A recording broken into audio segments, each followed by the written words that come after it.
11वां, अपनी निंदा होने पर सहन न करना।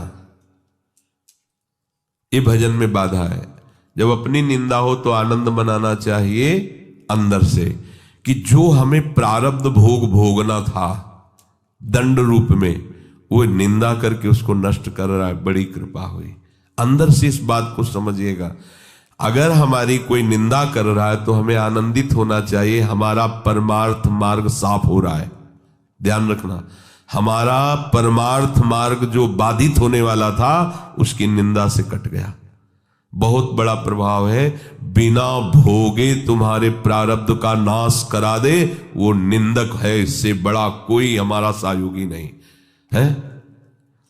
साधो निंदक मित्र हमारा। चरणदास जी ने इसमें बड़ा आशीर्वाद दिया है कि जो कोई निंदा करे हमारी उतरे भव से पारा साधो, क्योंकि उसने हमारे परमार्थ को साफ कर दिया। प्रशंसा करने वाला तो परमार्थ में रोड़ा पैदा कर दिया, देहाभिमान फिर पुष्ट होगा और भगवत चरणारविंद का आश्रय छूट जाएगा। लेकिन निंदा करने वाले ने भगवत आश्रय पुष्ट कर दिया, परमार्थ को बिल्कुल पवित्र और साफ कर दिया। आए हुए बुरे प्रारब्ध को नष्ट करने के लिए ये जो हमारी प्रभु निंदा कराते हैं, बहुत कृपा है छुपी हुई इसमें। उसे हमें भोगना पड़ता, सड़ना पड़ता। कई बार सुनाया है कि भगवान वशिष्ठ जी कुल पुरोहित थे और वो चक्रवर्ती सम्राट पे पद में थे, तो उनके शरीर में किसी पूर्व कर्मा अनुसार वो कुष्ठ हो गया था, गलित कुष्ठ। तो राजगद्दी पे थे पर ढक के से रहते, तो वशिष्ठ जी से कहा इससे जीना से अच्छा है मर जाना। हम अपनी सभा में भी खुल के नहीं बैठ सकते हैं, सब गलित कुष्ठ। कोई उपाय है तो उनका कर्म का फल तो भोगना पड़ता है। अवश्य में भोक्तव्यम कृतम कर्म शुभाशुभम। होगा महाराज कोई भी दान पुण्य कुछ ऐसा जो आप दुर्गा दान पुण्य से नष्ट नहीं होगा। एक उपाय है, आपके बड़े भ्राता की जो पत्नी, बड़े भ्राता युद्ध में मारे गए, आप रोज जाके उनको भगवान श्री राम का चरित्र सुनाइए जो आ गया। अब रोज टाइम से 2-2.5 घंटे सभा के बाद जाते थे रात्रि में और 10-11 बजे वापस आते। धीरे धीरे धीरे धीरे बात पूरी नगर में फैल गई। सब लोग निंदा करने लगे, देखो वैसे ही भोग भोग रहा है कुष्ठ का, और ये कितना दुराचारी है कि मां के समान पवित्र भाव जिसमें रखा जाता है बड़े भ्राता की पत्नी। अब बड़े भ्राता तो युद्ध में पधार गए, तो देखो रोज रात्रि में उनके यहाँ जाता है। अब कुष्ठ खत्म होना शुरू हुआ। अब 20-20 लोग बैठ करके उन्हीं के राजा के विषय की बात सुन। सब एक दिन वशिष्ठ जी से कहा, प्रभु जब मुझे हमारे ये जो गुप्तचर बताते हैं आकर कि प्रजा ऐसी हमारी निंदा कर रही, तो ऐसा लगता है कि मर जाना। तो बोले कुष्ठ नष्ट करने में तुम्हारा ये बहुत बड़ा सहयोग होगा। पहले कहते थे कुष्ठ के कारण कि मर जाना अच्छा है, अब जब दवाई करवा रहे हैं तो तुम कह रहे हो ऐसा। कुष्ठ कम हुआ ना? बोले हाँ कम। धीरे धीरे सब कुष्ठ नष्ट हो गया। पूरे राज्य में ये निंदा इनकी होने लगी और कुष्ठ नष्ट हो गया। अब यहाँ नाक का बचा, तो उनका भगवान नाक का बच्चा। बोले कभी ये नष्ट नहीं होगा। क्यों? बोले वे वशिष्ठ के हिस्से का है और हम जानते हैं तुम वहां रामचरित्र सुनाने जाते हो, कोई गलत लगे। फिर बुलाया पूरी प्रजा को और सभा में बताया कि ऐसा ऐसा ऐसा, तो गलित कुष्ठ उनका नष्ट हो गया। ये जो हमारी निंदा करने वाले हैं, ये जो हम केवल भोग कर ही उसका समन होता, उस पाप को, उस अपराध को अपनी निंदा जिह्वा से, संतों ने कहा मां से भी ज्यादा ये दुलार करते हैं। मां तो हाथ से मल साफ किया होगा, ये हमारे उस कर्म जनित मल को वो जिह्वा से साफ कर देते हैं निंदा करके। तो निंदा जब हमारी हो रही हो, अपमान हो रहा हो, तो हमें सहन करना चाहिए। हमारे बहुत बड़े बुरे प्रारब्ध का वो निवारण कर रहे हैं। पर ऐसा बहुत कम होता है। जब निंदा होती तो हम जब उसकी निंदा खुद करने लगते हैं तो उसका परिणाम ही होता है जो हमारे पास था वो तो था ही और वापस आ जाता है। पर निंदा के किए थे आवत नहीं कछुआत, मूर्ख पर्वत पाप को ले। हमें दूसरे की निंदा नहीं करनी, पर अपनी निंदा हो तो आनंद पूर्वक सहना है। किसी से कहना भी नहीं कि वो हमारी निंदा करता है। नहीं, जो पूरा काम होना उसमें घाटा पड़ जाएगा। परम लाभ की बात है, ध्यान देना। पर ये सहल नहीं होती बिल्कुल, और ये बिल्कुल निर्मल कर देगा आपको। निंदक नियरे राखे आंगन कुटी छवाए, बिना साबुन पानी बिना निर्मल करे सुहाए। कह रहे ज्यादा दूर मत रखो, सीधे आंगन में रखो, जिसे निकलते बैठते हो तुम्हारे कान में निंदा पड़े। अगर कहीं भगवान ऐसी पवित्र व्यवस्था कर देते हैं कि कोई निंदा करे तो उसका विरोध कभी न करे, चुप रहे। यद्यपि बहुत कड़वी दवा है, वो तुम ऐसा कह रहे थे, अरे वो क्या पापी पुरुष हैं इसीलिए संतों पर दोष लग। बिल्कुल मत बोलो, नहीं तो सब घाटा हो जाएगा दवा में, फिर वो उतनी सामर्थ्य नहीं रह जाएगी आपका जो रोग नष्ट होना है। शांत चुपचाप सह जाओ। जैसे कोई कहे कि वो ऐसी निंदा कर रहे थे, हाँ तो इसी लायक हम ही है ना, राधा राधा, आगे बढ़ो, अपना काम बन रहा है। श्री जी कितनी कृपालु है, बिना भोगे हमें निर्मल करके आगे बढ़ा रही। और 12वां है स्वयं दूसरों की कभी निंदा ना करना और ना सुनना। देख लो ये भजन के विघ्न है। अपनी जबान से किसी की निंदा नहीं करना, अपने कान से किसी की निंदा नहीं सुनना। और 13वां है अपनी दिनचर्या में आलस्य न करना। बहुत रोज 4 सवा 4 बजे जाना पड़ता है, कभी कभी तो सो लेते हैं या प्रमादित नहीं, या शरीर चलने लायक नहीं रहा तो बात है, नहीं तो आलस्य साधु के उपासक के परमार्थिक जीवन में बहुत बड़ा शत्रु। आलस्य नहीं होना चाहिए। और शौकीनी, कोई भी वस्त्र खान पान कुछ भी शौक के लिए नहीं होना चाहिए। आज इस रंग का चप्पल तो कल उस रंग का जूता, तो इस रंग का मुफलर तो इस रंग की जैकेट, ये परमार्थ के पथिक के नहीं। जो आपके पास हो वस्त्र है आराम से, उनके लिए आप शौक मत रखो कि अब ऐसा आए अब वैसा, और किसी भी तरह की कोई शौकीनी के लिए वस्तु का प्रयोग ना करो। 15वां, किसी भी तरह की प्रसिद्धि को अपने में स्वीकार मत करो। हजारों लोग प्रणाम कर रहे हैं, यश हो रहा है, ऐसा वैसा, आपका नहीं हो रहा है। वो आपके गुरुदेव और आराध्य देव का है, आपका नहीं। आप स्वीकार करोगे तो विष पी लोगे। सम्मानम कल्याति घोर गरलम नीचापमानम सुधा, श्रीपाद प्रबोधानंद जी महाराज कह रहे हैं। ये सम्मान विष है, तुम्हें सम्मान नहीं हो रहा। अगर तुम समझते हो तुम्हारा सम्मान हो रहा है तो आराध्य देव और गुरुदेव से अलग होइए, उनके चिन्हों को धारण करना बंद कीजिए। देखो कौन तुम्हें प्रणाम करता है। उनका यश गा रहे हो इसलिए तुम्हारा यश हो रहा है, उनके दासत्व से युक्त हो इसलिए तुम्हारे सामने दास भाव से सब जन प्रणाम कर रहे हैं। तुम प्रभु के आश्रित हो इसलिए वो तुम्हारे आश्रित हो रहे हैं। केवल प्रभु का उसमें यश है, प्रभु के आश्रय की महिमा। तुम अपना कुछ मत समझ लेना, नहीं छोड़ो। प्रभु के चिन्हों को धारण करना छोड़ो, प्रभु की बात करना छोड़ो, फिर देखो तुम्हें कौन प्रणाम करता है। तो जो भी यश कीर्ति बड़ाई सम्मान है वो हमारे गुरुदेव का है। उन्हीं के सजाए सज रहे हैं, उन्हीं के द्वारा दिए हुए मंत्र उपासना से हम आनंदित हैं। उन्हीं के आश्रय के कारण ये सब है, अपना अस्तित्व नहीं है।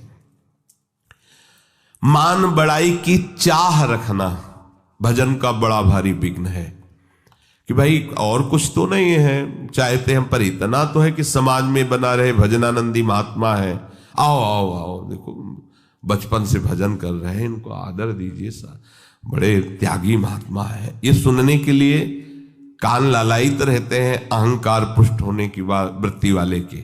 ये नहीं होना चाहिए। जब कोई तुम्हारी बड़ाई करने लगे तो तुम्हारे हृदय में एक संकोच जनित चुभन होनी चाहिए। क्यों व्यर्थ की बात कर रहे हो? अंदर से लगना चाहिए, बनावटी नहीं, अंदर से आना। और सच्ची बात है, सच्ची बात। यदि गुरुदेव की कृपा ना हो, प्रियाजू की कृपा ना हो, तो एक बार राधा नहीं बोल सकते। तुम निरंतर भजन की तो बात जाने दो। एक दिन निष्पाप व्यतीत होना कठिन हो जाएगा। निष्पाप एक दिन व्यतीत होना कठिन हो जाएगा, और तुम्हारा जीवन निष्पाप हो रहा है केवल गुरु कृपा, आराध्य देव की कृपा। 17वां, अपने में श्रेष्ठता जनित अभिमान होना, गुरुपन होना। मैं बहुत ज्ञानी हूं, मैं बहुत, किसी भी तरह का अपने में श्रेष्ठता का अभिमान होना। देखो हमारे परम गुरु हैं श्री आचार्य चरण जी, लेकिन वो अपने को क्या बोल रहे हैं, ग्रंथ में लिख के गए। बोले क्वाहम तुच्छा परम मधमा, क्या शब्द लिख रहे हैं। एक श्लोक में कहा क्वाहम मूढ़मति, ये अपने लिए लिख रहे हैं। जो उत्तम महाभागवत का लक्षण है उसमें दैन्य होता है। देखो आज तक कोई श्री हनुमान जी की जोड़ का महात्मा नहीं हुआ, हनुमान जी की जोड़ का नहीं हुआ। बल में, ज्ञान में, दासत्व में, सेवा में बेजोड़ महात्मा। लेकिन आप क्या वर्णन कर रहे हैं, आप सोचो। विभीषण एक महान भागवत से मिल रहे हैं तो परिचय क्या दे रहे हैं, वहां पढ़ के देखो। असमय अधम सखा सुनो मोहू पर रघुवीर, मुझ जैसे अधम पर भी प्रभु कृपा बनाए हो मुझे दासत्व से। और जब प्रभु से पहली बार मिले तो उन्होंने यही कहा था, एक में मंद मोह मत कुटिल हृदय अज्ञान पुनि प्रभु मोहि विसारेऊ दीन बंधु भगवान। और जबकि ज्ञानी नाम अग्रगण्यम बुद्धिमताम वरिष्ठम, रोम रोम से सियाराम निकलता जवान की तो बात जाने दो। यत्र यत्र रघुनाथ कीर्तनम तत्र तत्र कृतमस्त कांजिलम वाष्पवारि परिपूर्ण लोचनम मारुतिम नमत राक्षसांतकम। और बल विक्रम की तो कहना ही क्या, जेहगिर चरण दे हनुमंता चले उसका पाताल, जिम अमोघ रघुपति कर बाना यही भांति चले हो हनुमान। क्या उनका जोड़ है कोई। और वो अपने को कह रहे असमय अधम। भगवान ने जितना माता सबरी को दुलार दिया, बिरला ही कोई ऐसा दुलार पा पाता है। और सबरी जी क्या प्रभु से कहे, अधम ते अधम अधम अति नारी तिनमा मैं मति मंद अघारी। ओहो, ये देखो महाभागवतों की वाणी। देखो आद्य गुरु भगवान शंकराचार्य अहम ग्रह उपासना के आचार्य, और वो कह रहे हैं कि सत्य भेदापगमे नाथ तवाहम न माम की नस्तुम सामुद्रो ही तरंगा कुछ न समुद्रो न तारंगा। नाथ यद्यपि ये बात सत्य है कि हम में और आप में भेद नहीं है, क्योंकि अभेद भक्ति के आचार्य हैं, अभेद ब्रह्म स्वरूप के आचार्य हैं, उसी का उपदेश करें। पर बोले प्रभु एक बात परम सत्य है कि समुद्र से ही तरंग उत्पन्न होती तो अभेद है, पर तरंग से कभी समुद्र उत्पन्न हुआ हो ऐसा कहीं वर्णन नहीं पाया गया। अर्थात हे हरि आप समुद्र हो और मैं आपकी तरंग हूं। ये आदि गुरु भगवान शंकराचार्य की षटपदी नामक स्तुति में वर्णन है। आप कितने भी कोई भी बड़े बड़े महापुरुष हुए हैं उस असीम अगाध महिमा में जब, तो फिर अपने को दैन्य ही देखा है। इसलिए कभी भी किसी को भी अभिमान की जरूरत नहीं है। अगर अभिमान किसी भी तरह का हम अपने हृदय में रखते हैं तो अभी सत्य वस्तु को जाना नहीं। जिस वस्तु को जानने के बाद कुछ जानना बाकी नहीं रहता, उस वस्तु को जब जान लिया जाता है तो अभिमान नहीं रहता। और जब तक उस वस्तु को जाना नहीं तो अभिमान किस बात का। दोनों स्थिति में अभिमान नहीं होता। जब उसको जाना नहीं, पाया नहीं तो अभिमान किस बात, और उसको पा लेने के बाद, जान लेने के बाद अभिमान रहता ही नहीं है। 18वां परदोष चिंतन। कभी किसी के दोषों का चिंतन न करे, क्योंकि चिंतन यदि दोषों हो तो आपके अंदर दोष आ जाएंगे। चिंतन के साथ साथ वर्णन, श्रवण, ये सब शुरू हो जाता है दोषों। ये बिल्कुल अपने भजन मार्ग में भयानक विघ्न है। 19वां दिखावटीपना नहीं होना चाहिए। एक पद्धति से चलो। अगर वैराग्य मार्ग में भी है तो गुरु परंपरागत वस्त्र और तिलक आदि रचना का एक ही क्रम है। अलग अलग संप्रदायों में अपने अपने आचार्य द्वारा जो तिलक दिया गया है, यह हमारा बनावटीपना या दिखावटीपना नहीं है। यह हमारा आचार्य प्रदत्त दासत्व का चिन्ह है। ये कोई खिलवाड़ नहीं है कंठी तिलक धारण करना, पर बनावटी नहीं। आचार्य परंपरा से जुड़ा होना चाहिए, आचार्य प्रदत्त मंत्र होना चाहिए। तभी ऐसा नहीं कि बनावटी वेश जो मनाया, लाल पहन लिया। ये दाम में आए थे लाल कपड़ा पहने, बोले शरणागत मंत्र लेना, तुमने कहा वैसे ही आप लाल वेश धारण, बोले वो तो ऐसे पहन लिए। ऐसे कैसे पहन लिए? गेरुआ वस्त्र की महिमा समझते हो? साक्षात नारायण स्वरूप अग्नि स्वरूप माना जाता है, ऐसे ही धारण कर लिए, ऐसे ही कपड़े धारण कर लिए, ऐसे मन मानी। कोई भी दिखावटीपना नहीं होना चाहिए। आचार्य परंपरागत होना चाहिए और उपास्य देव की प्राप्ति के लिए जो वैराग्य वेश धारण किया है, जो गुरु ने दिया है, प्राण निकल जाए पर उसे नहीं छोड़ना चाहिए। ये जो ऐसे नहीं मनमानी आचरण, ऐसा नहीं। एक बार एक महाभागवत एक परम सन्यासी को बंदी बनाया गया था, गौ हत्या के विरोध में वो खड़े हुए थे। तो उनको कहा गया आप अपने वस्त्र उतारिए, तो उन्होंने उनका गला काट दीजिए, स्वीकार है, पर हम ये काषाय वस्त्र नहीं उतार सकते, ये हमारे आचार्य और गुरु प्रदत्त है, तुम इसे खिलवाड़ मत समझना। ऐसा जब गौ हत्या के विरोध में खड़े थे तो उनका दंड भी भंग कर दिया गया था, उनका श्राप लागू हो गया था। बहुत ये जो आचार्य परंपरा से पोशाक और भागवतिक चिन्ह, वैष्णव चिन्ह मिलते हैं, खिलवाड़ नहीं है। जब मन आया तब धारण किया, जब मन आया तब उतार दिया, ये हुए ही नहीं प्रभु के। ये सब केवल स्वांग रचने वाले नौटंकी नाटक वाले हैं। ये कोई नाटक का खेल है क्या कि पर्दे पे गए तो साधु का वेश बना करके आशीर्वाद दे रहे हैं, पीछे आए तो पैंट शर्ट और बीड़ी हुक्का पी रहे हैं? ये थोड़ी, ये कोई सीरियल का साधु थोड़ी है।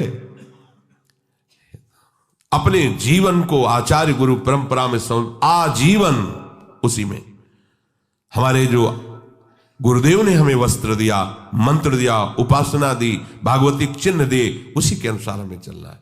दिखावटी नहीं होना चाहिए, बनावटी नहीं होना चाहिए।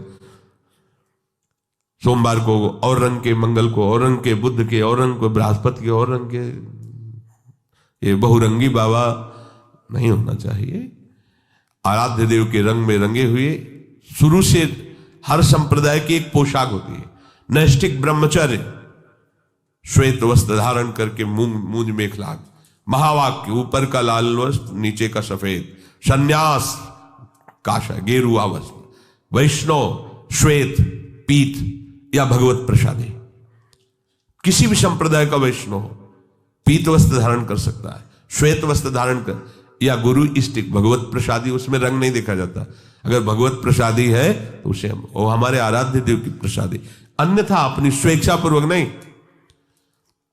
विरक्त मार्ग में है,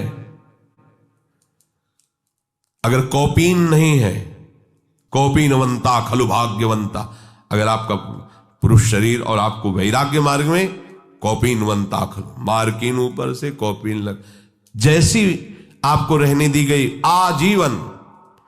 फिर हमें नहीं देखना कि जिसने हमें रहने दी वो कैसे रह रहा है, हमें देखना है हमें कैसे रहने दी गई, हमको उसी में चलना है। वो किस स्थिति में क्या है उनका खेल वो जाने, हमें जो दिया गया हमको उसी के अनुसार चलना है। बनावटीपन, दिखावटीपन अपने जीवन में नहीं होना। और 20वां है आवश्यकताओं को बढ़ा लेना। जो आवश्यकताओं को बढ़ा लेता है भजन में विघ्न है। बहुत कम आवश्यकता में आपकी दिनचर्या व्यतीत होनी चाहिए। आपका भोजन, आपका वस्त्र, आपका प्रकृति का प्रयोग कम होना चाहिए। जितना प्रकृति के भोक्ता बनेंगे उतनी प्रकृति आप पर शासन करेगी, अधीन हो जाओगे।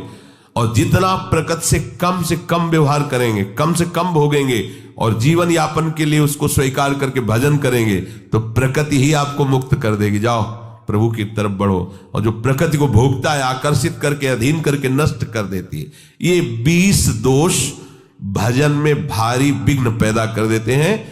भजन से विमुख पुरुषों का संग, अधिक बोलना, विषय भोग की इच्छा रखना, अधिक सोना, अधिक भोजन, हंसी मजाक, स्त्री पुत्रादि में अधिक आसक्ति होना, क्रोध, हिंसा, काम विकार, निंदादि सहन न कर सकना, स्वयं दूसरों की निंदा करना, आलस्य, शौकीनी, प्रसिद्धि, मान बढ़ाई, गुरुपन, परदोष चिंतन, दिखावट, आवश्यकताओं को बढ़ा लेना।